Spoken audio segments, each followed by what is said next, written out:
रामकृष्ण हरी. तुम्हाला ज्यावेळेला खूप दुःख होतं त्यावेळेला असं वाटतं की कुठेतरी जाऊन आता थोडंसं रडावं.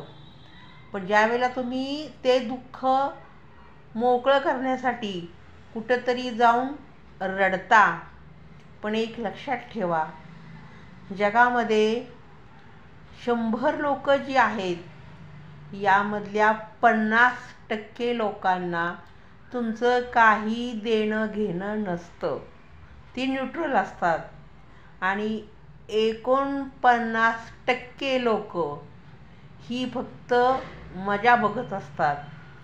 तेवढ्यापुरतं तुम्हाला रडू लागतील, तुमचं सांत्वन करतील आणि तुम्ही घरी निघून गेला की तुमचं ते रडणं दुसऱ्या लोकांना ॲक्टिंग करून दाखवतील.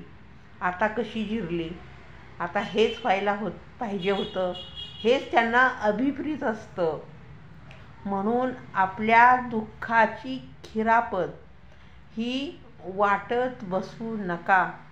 ज्यावेळेला अतोनात दुःख होतं त्यावेळेला घरामध्ये आपल्या ज्ञानेश्वरी असेल तर दुधात साखर, ज्ञानेश्वरी ग्रंथ काढा, 4-2 ओव्या वाचा आणि ज्यावेळेला तुम्ही ओव्या वाचायला सुरुवात करता त्यावेळेला माऊली त्या ओवीच्या रूपानं तुमच्या जवळ येतात, तुमचं सुख दुःख जाणून घेतात, तुमचे अश्रू पुसतात आणि तुम्हाला सांगतात, हे जे तुला दुःख झालेलं आहे हे काही कालांतरानं कमी होईल, मिटून जाईल आणि त्या मार्गानं तुम्हाला कसं पोहोचवायचं हे आई जशी आपल्याला शिकवत असते तशी ही आपली माऊली दुसरी